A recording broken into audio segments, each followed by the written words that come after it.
ವಿರಾಟ್, ದಯವಿಟ್ಟು ಆ ಲಕೋಟೆಯನ್ನು ನೀನೇನಾದರೂ ಓದಿದ್ರೆ, ಅದರೊಳಗಿರೋ ಸತ್ಯ ನಿನಗೆ ಗೊತ್ತಾದರೆ, ಆ ಕ್ಷಣನೇ ನನ್ನ ಹಿಂಜರಿಯದೆ ಕೊಂದುಬಿಡ್ತೀಯ. ಪ್ಲೀಸ್, ಅದನ್ನು ಹೇಗಿದೆಯೋ ಹಾಗೆ ಇರಲಿಕ್ಕೆ ಬಿಡು. ಆ ಲಕೋಟೆಯನ್ನು ಇವನು ಓದ್ತಾನ, ಇಲ್ಲ ಆಕೆಯ ಪ್ರಾಣವನ್ನು ಏನು ಮಾಡ್ತಾನೆ ನೋಡೋಣ. ಕತೆ ಮುಂದುವರಿಯುತ್ತೆ. 1 ತಿಂಗಳ ಒಪ್ಪಂದ ಭಾಗ 4. ವಿಮಾನವು ಮೋಡಗಳ ನಡುವೆ ಸಾಗ್ತಾ ಇತ್ತು. ಬಿಸ್ನೆಸ್ ಕ್ಲಾಸ್ನ ಐಷಾರಾಮಿ ಸೀಟಿನ ಮೇಲೆ ಮಾಯಾ ಸುಮ್ಮನೆ ಬಿದ್ದಿದ್ಲು. ಅವಳ ಕಣ್ಣ ಮುಂದೆ ಇಡೀ ಪ್ರಪಂಚವೇ ತಿರುಗಿದಂತಾಗುತ್ತಿತ್ತು. ಹಾರ್ಟ್ ಬ್ರೇಕ್ ಆದರೆ ಏನು ಅಂತ ಅವಳಿಗೆ ಒಂದು ಕ್ಷಣದಲ್ಲಿ ಗೊತ್ತಾಗ್ತಿತ್ತು.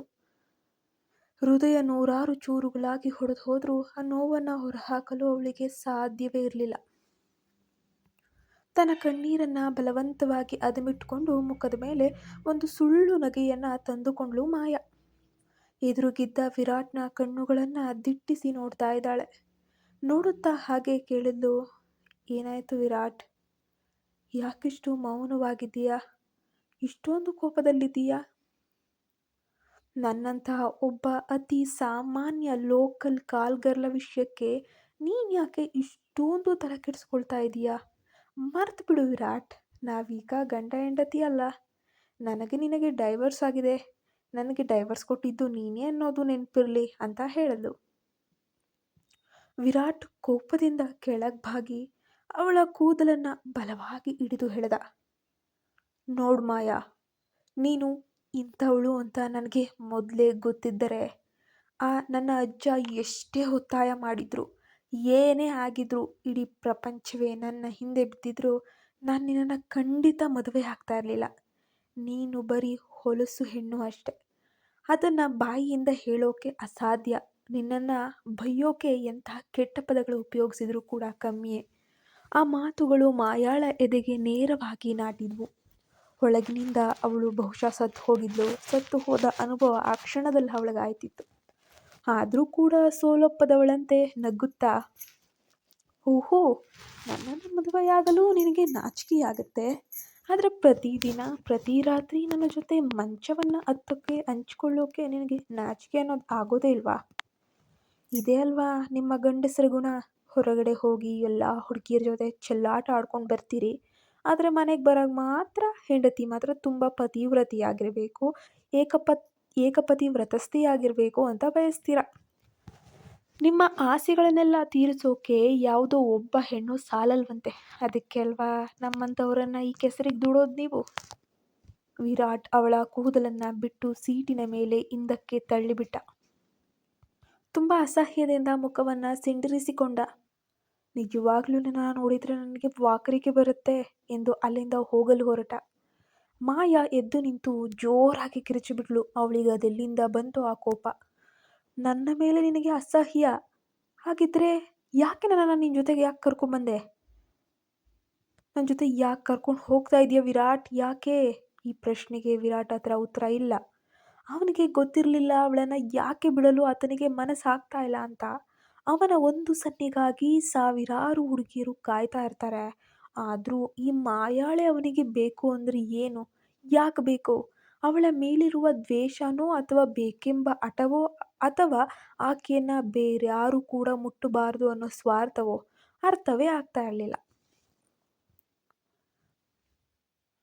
ವಿರಾಟ್ ಇದ್ದಕ್ಕಿದ್ದಂತೆ ತಿರುಗಿ ಬಂದು ಮಾಯಾಳನ್ನು ತನ್ನ ಮುಷ್ಟಿಯಲ್ಲಿ ಹಿಡಿದು ಬಲವಂತವಾಗಿ ಚುಂಬಿಸೋಕೆ ಶುರು ಮಾಡ್ತಾನೆ.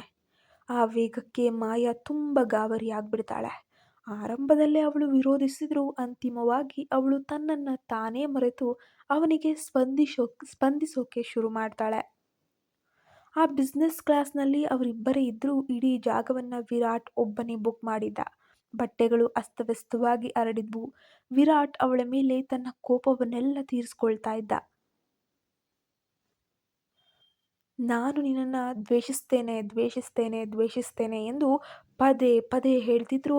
ಅವನ ಸ್ಪರ್ಶದಲ್ಲಿ ಏನೋ ಒಂದು ತೀವ್ರತೆ ಇತ್ತು. ಮಾಯಾಳ ಕಣ್ಣುಗಳಿಂದ ಕಣ್ಣೀರು ಸುರಿತಾ ಇತ್ತು. ಆದರೆ ವಿರಾಟ್ಗೆ ಮಾತ್ರ ಅವಳ ಕಣ್ಣೀರು ಕಾಣಲೇ ಇಲ್ಲ. ಅವನಿಗೆ ಕಾಣಿಸಿದ್ದು ಕೇವಲ ಅವಳ ದೇಹ ಮಾತ್ರ. ಮಾಯಾ ತನ್ನ ನೋವನ್ನು ಮರೆಮಾಚೋಕೆ ವಿರಾಟ್ಗೆ ನೋವಾಗುವಂತಹ ಮಾತುಗಳನ್ನೇ ಆಡ್ತಾ ಇದ್ಲು. ಆದರೆ ಸತ್ಯ ಯಾರಿಗೂ ಗೊತ್ತಿರಲಿಲ್ಲ. ಆ ವಿರಾಟ್ನನ್ನ ಬಿಟ್ಟು ಮಾಯ ಯಾವ ಪುರುಷನನ್ನೂ ಕೂಡ ಇದುವರೆಗೂ ಮುಟ್ಟಿರಲಿಲ್ಲ. ಅವಳ ಬದುಕಿನಲ್ಲಿ ಏನೇ ನಡೆದಿದ್ರೂ ಕೂಡ ಅದು ವಿರಾಟ್ ಜೊತೆ ಮಾತ್ರ. ಅವನು ತನ್ನನ್ನು ಬಿಟ್ಟು ಹೋದ ಮೇಲೆ ಅವಳು ಅವನನ್ನೇ ಪ್ರೀತಿಸ್ತಾ ಇದ್ಲು, ಅವನನ್ನೇ ಆರಾಧಿಸ್ತಾ ಇದ್ಲು. ಅವಳ ತಂದೆ ದಿನೇಶ್ಗೆ ಆ ಭೀಕರ ಕಾಯಿಲೆ ಬಂದಿದ್ದೇ ಬಂದದ್ದು. ಬಂದಾಗ ಇಂತಹ ಪರಿಸ್ಥಿತಿ ಅವಳನ್ನು ಈ ಎಳೆದುಕೊಂಡು ತಂದಿತ್ತು. ತನ್ನ ಪ್ರೀತಿಯ ಪತಿಯ ಜೊತೆಗೆ ತಾನು ಈ ರೀತಿ ಹಣಕ್ಕಾಗಿ ಇರಬೇಕಾದ ಪರಿಸ್ಥಿತಿ ಬಂದಿದ್ದಕ್ಕೆ ಅವಳು ಮನಸ್ಸಿನಲ್ಲೇ ಕೊರಗ್ತಾ ಇದ್ಲು. ಕೊನೆಗೂ ಸುಮಾರು ನಿಮಿಷಗಳ ನಂತರ ವಿಮಾನ ಲ್ಯಾಂಡ್ ಆಯಿತು. ಇಬ್ಬರು ಹೊರ ಬಂದರು. ಮಾಯಾಳಿಗೆ ವಿಪರೀತ ಮೈ ಕೈ ನೋವಿತ್ತು. ಬಹಳ ಆಯಾಸ ಆಗ್ಬಿಟ್ಟಿತ್ತು. ಬ್ಯಾಗ್ನಿಂದ ಒಂದು ಮಾತ್ರೆ ತೆಗೆದು ನುಂಗಿದ್ಲು. ಅದನ್ನು ನೋಡಿದ ವಿರಾಟ್ ತಕ್ಷಣ ಕೈ ಹಿಡಿದು ಕೇಳಿದ್ದ, ಏನೇ ಅದು ಅಂತ. ಯಾವ ಮಾತ್ರೆ ತಗೊಳ್ತಿದ್ಯಾ ನೀನು ಅಂತ. ಅದು ಪೇನ್ ಕಿಲ್ಲರ್, ನೋವು ನಿವಾರಕ ಅಂತ ಹೇಳುವ ಬದಲು ಮಾಯಾ ಬೇರೆ ರೀತಿ ಕಹಿಯಾಗಿ ನಗುತ್ತಾ ಹೇಳಿದ್ಲು, ನೋಡು ವಿರಾಟ್, ನಿನ್ನ ನಡುವೆ ನಡೆಯುವಂತಹ ಈ ಜಟಾಪಟಿ, ಈ ಸಂಬಂಧದ ಯಾವುದೇ ಗುರುತು ನನಗೆ ಬೇಡ, ನಿನಗೂ ಬೇಡ. ಆ್ಯಕ್ಚುಲಿ ನಿನ್ನ ಮಗು ಈ ಭೂಮಿಗೆ ಬರೋದು ನಿನಗೂ ಇಷ್ಟ ಇಲ್ಲ ಅಲ್ವಾ? ನಾವು ದಿನ 10 ಜನ ಜೊತೆ ಇರಬೇಕಾಗತ್ತೆ. ನಮ್ಮ ಗ್ರಾಹಕರು ಯಾವುದೇ ರೀತಿ ಅಡೆತಡೆ ಇಲ್ಲದೆ ಸುಖ ಪಡಿಬೇಕು ಅಂತ ಇಷ್ಟಪಡ್ತಾರೆ. ನಮ್ಮ ನಡುವಿನ ಈ ಅಕ್ರಮ ಸಂಬಂಧದ ಯಾವ ಗುರುತು ಉಳಿಬಾರ್ದು ಅಂತ ಹೇಳಿ ನಾರ್ಮಲ್ ಆಗಿ ಮಾತ್ರೆ ತಗೋತೀವಿ. ಈಗೂ ತಗೋತಾ ಇದ್ದೀನಿ. ಆ ಮಾತು ಕೇಳಿ ವಿರಾಟ್ ಒಂದು ಕ್ಷಣ ಸ್ತಬ್ಧನಾದ. ಇವಳು ಇಷ್ಟು ನಿರ್ಲಕ್ಷ್ಯದಿಂದ ತನ್ನ ದೇಹದ ಬಗ್ಗೆ ಮಾತಾಡ್ತಾ ಇದ್ದಾಳಾ? ಇನ್ನೂ ಎಷ್ಟು ಜನರ ಜೊತೆ ಈ ರೀತಿ ಮಾತ್ರೆ ನುಂಗಿ ರಾತ್ರಿ ಕಳೆದಿದ್ದಾಳು ಅಂತ ಯೋಚಿಸಿದ ಅವನಿಗೆ ಒಂದು ಕ್ಷಣ ಗಾಬರಿ, ಜಿಗುಪ್ಸೆ ಎಲ್ಲ ಒಟ್ಟೊಟ್ಟಿಗೆ ಬಂದ ಹಾಗಾಯಿತು. ಹೋಟೆಲ್ ರೂಮಿಗೆ ಬಂದ ಮೇಲೆ ವಿರಾಟ್ ಫ್ರೆಶ್ ಆಗಲು ಬಾತ್ರೂಮಿಗೆ ಹೋದ. ಮಾಯಾ ಬಾಲ್ಕನಿಯಲ್ಲಿ ನಿಂತು ಇಡೀ ನಗರವನ್ನು ವೀಕ್ಷಣೆ ಮಾಡ್ತಾ ಇದ್ದಾಳೆ. ಆ ಎತ್ತರದ ಕಟ್ಟಡದ ಮೇಲಿಂದ ನೋಡಿದರೆ ಪ್ರಪಂಚ ಸುಂದರವಾಗಿ ಕಾಣ್ತಿತ್ತು. ಆದರೆ ಅವಳ ಬದುಕು ಮಾತ್ರ ಕತ್ತಲೆ ಆಗಿತ್ತು. ತನ್ನ ತಂದೆಯ ಪ್ರಾಣ ಉಳಿಸಲು ಅವಳು ತನ್ನ ಆತ್ಮಗೌರವವನ್ನೇ ಮಾರ್ಕೊಂಡಿದ್ಲು. ಆಕೆ ಬಹುಶಃ ಮುಂದಿನ ದಿನಗಳಲ್ಲಿ ತಾನು ತನ್ನ ಗಂಡನ ಜೊತೆ ಕೂಡಿ ಬಾಳಬಹುದೇನೋ ಅನ್ನುವಂತಹ ಕಿಂಚಿತ್ತು ಆಸೆಯನ್ನು ಕೂಡ ಮಾಡಿಕೊಂಡಿಲ್ಲ. ಅಷ್ಟರಲ್ಲಿ ಅವಳ ಫೋನ್ ರಿಂಗಣಿಸೋಕೆ ಶುರುವಾಯಿತು. ಅದು ಆಸ್ಪತ್ರೆಯ ಡಾಕ್ಟರ್ ಫೋನ್. ಮಿಸ್ ಮಾಯಾ, ನೀವು ಇವತ್ತು ಆಸ್ಪತ್ರೆಗೆ ಬಂದಿಲ್ಲ. ಚಿಕಿತ್ಸೆಯ ಹಣ ಪಾವತಿಸುವುದು ಇನ್ನೂ ಬಾಕಿ ಇದೆಯಲ್ವಾ ಅಂದರು ವೈದ್ಯರು. ತಕ್ಷಣ ವಿರಾಟ್ ಬಾತ್ರೂಮ್ನಿಂದ ಹೊರಬರುವುದನ್ನು ನೋಡಿದ್ದ ಮಾಯಾ ಫೋನ್ನಲ್ಲಿ ಸುಳ್ಳು ಸುಳ್ಳು ಹೇಳೋಕೆ ಶುರು ಮಾಡಿದ್ಲು. ನೋಡಿ, ನಾನೀಗ ಕೆಲಸದ ಮೇಲೆ ದೇಶದ ಹೊರಗಡೆನೇ ಇದ್ದೇನೆ. ನನ್ನ ಕ್ಲೈಂಟ್ಸ್ ಜೊತೆಗಿದ್ದೀನಿ. ವಾಪಸ್ ಬಂದ ತಕ್ಷಣ ಹಣ ಕೊಡ್ತೇನೆ ಅಂತ ಹೇಳಿ ಫೋನ್ ಕಟ್ ಮಾಡಿದ್ಲು. ವಿರಾಟ್ ಸಂಶಯದಿಂದ ಕೇಳಿದ್ದ, ಯಾರದು ಫೋನ್? ಈಗ ಯಾರನ್ನ ನೀವು ಭೇಟಿಯಾಗಬೇಕಾಗಿತ್ತು?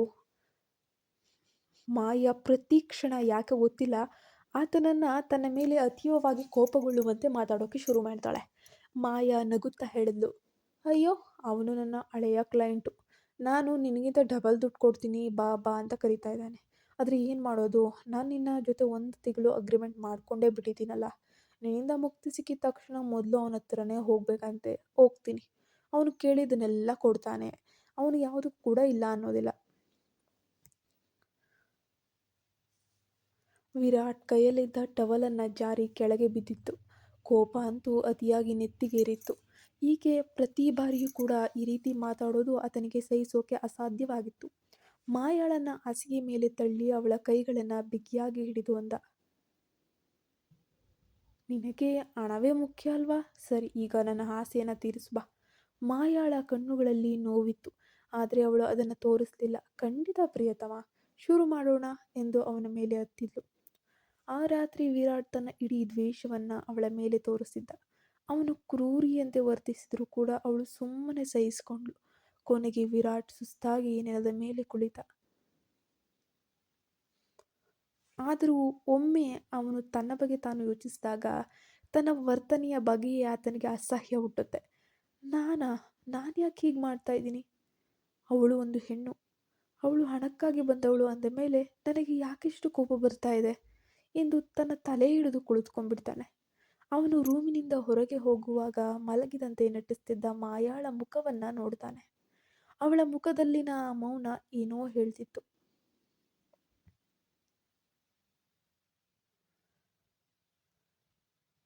ಮಾಯಾ, ನಿನಗೆ ನಿಜವಾಗಿಯೂ ಹಣದ ಹಸಿವಾ? ಅಥವಾ ನಾನು ನನ್ನ ಮಿತಿಮೀರಿ ನಿನಗೆ ನೋವು ಕೊಟ್ನಾ? ನನ್ನ ಕ್ಷಮಿಸು ಎಂದು ಪಿಸುಗುಟ್ಟಿ ವಿರಾಟ್ ಅಲ್ಲಿಂದ ಹೊರನಡೆದ. ಮಾಯಾ ಕಣ್ಮುಚ್ಕೊಂಡಿದ್ರೂ ಕೂಡ ಅವಳ ಕಣ್ಣಿನ ತುದಿಯಿಂದ ಒಂದು ಹನಿ ಕಣ್ಣೀರು ಕೆನ್ನೆ ಮೇಲೆ ಜಾರಿತು. ಸಮಯ ರಾತ್ರಿ 2 ಗಂಟೆ. ಆ ಐರೈಸ್ ಹೋಟೆಲ್ನ ರೂಫ್ಟಾಪ್ ಬಾರ್ನ ಸ್ಮಶಾನ ಮೌನ ಆವರಿಸಿತು. ಆ ಇಡೀ ಫ್ಲೋರನ್ನು ವಿರಾಟ್ ತನ್ನ ಹೆಸರಿಗೆ ಬುಕ್ ಮಾಡಿದ್ರಿಂದ ಅಲ್ಲಿ ಬೇರೆ ಯಾರೂ ಇರಲಿಲ್ಲ. ಹೊರಗೆ ಜೋರಾಗಿ ಗಾಳಿ ಬೀಸ್ತಾ ಇತ್ತು. ಮೋಡಗಳು ಕವಿದು ಯಾವುದೋ ಕ್ಷಣದಲ್ಲಿ ಮಳೆ ಸುರಿಯುವಂತಹ ಮುನ್ಸೂಚನೆಯನ್ನು ಕೂಡ ನೀಡ್ತಾ ಇದ್ವು.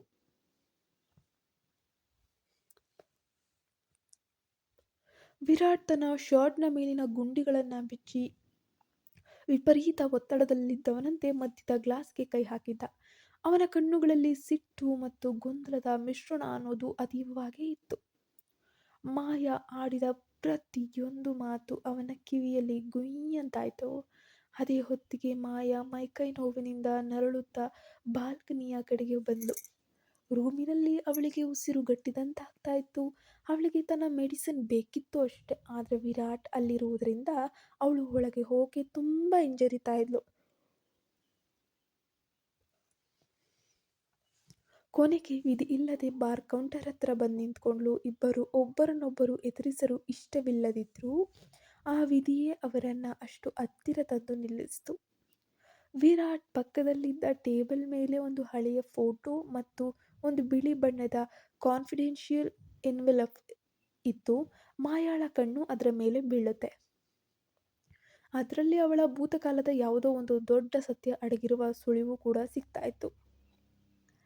ಮಾಯಾ ಏನಾದರೂ ಕೇಳುವ ಮೊದಲೇ ವಿರಾಟ್ ತಕ್ಷಣ ಆ ಲಕೋಟೆಯನ್ನು ತನ್ನ ಕಡೆಗೆ ಎಳೆದುಕೊಂಡು ಮುಚ್ಚಿಟ್ಕೊಂಡ್ಬಿಡ್ತಾನೆ. ನನ್ನ ಖಾಸಗಿ ವಿಷಯಗಳಲ್ಲಿ ತಲೆ ಹಾಕ್ಲಕ್ಕೆ ಹೋಗ್ಬೇಡ ಮಾಯಾ ಎಂದು ಜೋರಾಗಿ ಗುಡುಕ್ತಾನೆ. ಅವನ ಮುಖದಲ್ಲಿ ತುಂಬ ಸಿಟ್ಟು ಕಾಣುತ್ತೆ. ಹಾಗೆ ಅವನ ಆ ಧ್ವನಿಯಲ್ಲಿ, ಆ ಮುಖದಲ್ಲಿ ಏನೋ ಒಂದು ರೀತಿಯ ಭಯ ಇತ್ತು. ಅವನು ಯಾವುದನ್ನು ಅವಳಿಂದ ಬಚ್ಚಿಡ್ತಿದ್ದಾನೆ ಎಂಬುದು ಸ್ಪಷ್ಟವಾಗಿತ್ತು. ಅಷ್ಟರಲ್ಲಿ ಮೊದಲ ಮಳೆಹನಿ ಗ್ಲಾಸ್ ಕಿಟಕಿಯ ಮೇಲೆ ಬಡಿಯೋಕೆ ಶುರು ಮಾಡಿತು. ಹೊರಗಿನ ವಾತಾವರಣ ತಣ್ಣಗಾಗುತ್ತಿದ್ದಂತೆ ಮಾಯಾ ಚಳಿಯಿಂದ ನಡುಗತೊಡಗಿದ್ಲು. ಗಾಳಿಯ ತೀವ್ರತೆಗೆ ಅವಳ ಕೂದಲು ಹರಡಿಕೊಂಡಿತ್ತು. ವಿರಾಟ್ ಸದ್ದಿಲ್ಲದೆ ಅವಳ ಹತ್ತಿರ ಬಂದ. ಅವಳ ಕೈಗಳು ಹಿಮದಂತೆ ತಣ್ಣಗಾಗಿದ್ವು. ತನ್ನ ಕೈಗಳಿಂದ ಅವಳ ಕೈಯನ್ನು ಹಿಡಿದುಕೊಂಡಿದ್ದ. ಮಾಯಾ ಅದನ್ನು ಬಿಡಿಸಿಕೊಳ್ಳೋಕೆ ಬಹಳ ಪ್ರಯತ್ನ ಪಡ್ತಾ ಇದ್ಲು. ಬಹುಶಃ ಆತನಿಗೆ ಕುಡಿದ ಮತ್ತೋ ಏನೋ ಗೊತ್ತಿಲ್ಲ, ಅವನಲ್ಲಿನ ಅಹಂ ಎಲ್ಲ ಬಿಟ್ಟು ಹೋಯ್ತಾ? ಆದರೆ ವಿರಾಟ್ ಮಾತ್ರ ಬಿಡಲಿಲ್ಲ.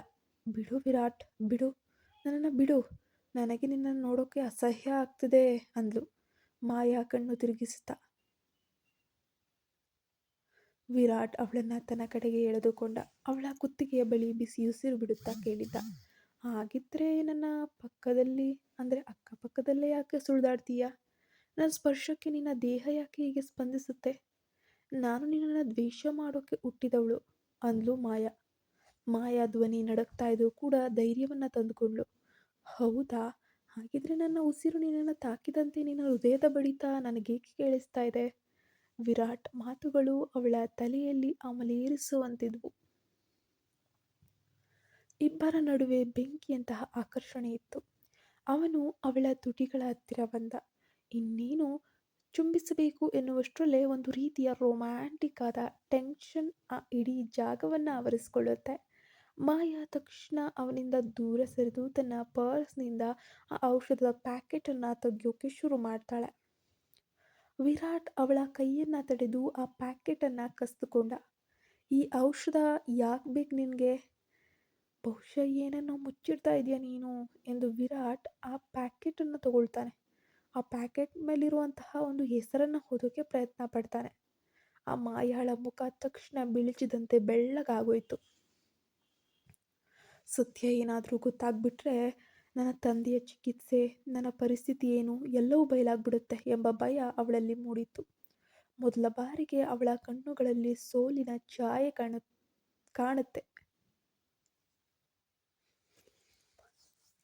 ಅವಳು ತಕ್ಷಣ ಏನಾದರೂ ಮಾಡಬೇಕಲ್ಲ ಅಂತ ಹೇಳಿ ವಿರಾಟ್ನ ಕೈಯನ್ನು ಬಲವಾಗಿ ಹಿಡಿದು ದಬ್ಬಿ ಆ ಪ್ಯಾಕೆಟನ್ನು ತಕ್ಷಣ ಕಿತ್ಕೊಂಡ್ಬಿಟ್ಲು. ಅವಳ ಕಣ್ಣುಗಳಲ್ಲಿ ನೀರು ತುಂಬಿ ಬರುತ್ತೆ. ವಿರಾಟ್ ತನ್ನ ಕೈಯಲ್ಲಿದ್ದ ಗ್ಲಾಸನ್ನು ಅವಳ ಮುಂದಿಟ್ಟು, ಒಂದು ಸಿಪ್ ತಗೋ ಬಹುಶಃ ಚಳಿ ಕಡಿಮೆಯಾಗಬಹುದು. ಮಾಯಾ ಮೊದಲಿಗೆ ನಿರಾಕರಿಸಿದ್ರು, ಕೊನೆಗೆ ಅವಳು ಸೋತ್ ಹೋದ್ಲು. ಗ್ಲಾಸ್ ಹಿಡಿಯುವಾಗ ಅವಳ ಬೆರಳುಗಳು ವಿರಾಟ್ನ ಬೆರಳುಗಳಿಗೆ ತಗುಲಿದ್ವು. ಆಗ ಇಬ್ಬರ ನಡುವೆ ಒಂದು ಮಿಂಚು ಸಂಚರಿಸಿದಂತಾಯಿತು.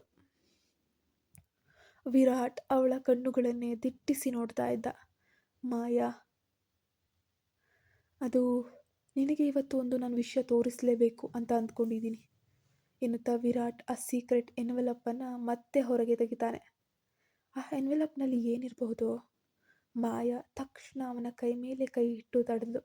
ಅವಳ ಕೆನ್ನೆಯ ಮೇಲೆ ಒಂದು ಹನಿ ಕಣ್ಣೀರು ಜಾರಿತ್ತು. ತುಂಬ ದಿನಗಳಿಂದ ಅದು ಮಿಟ್ಟಿದ್ದ ದುಃಖ ಹುಕ್ಕಿ ಹುಕ್ಕಿ ಬರ್ತಾ ಇತ್ತು.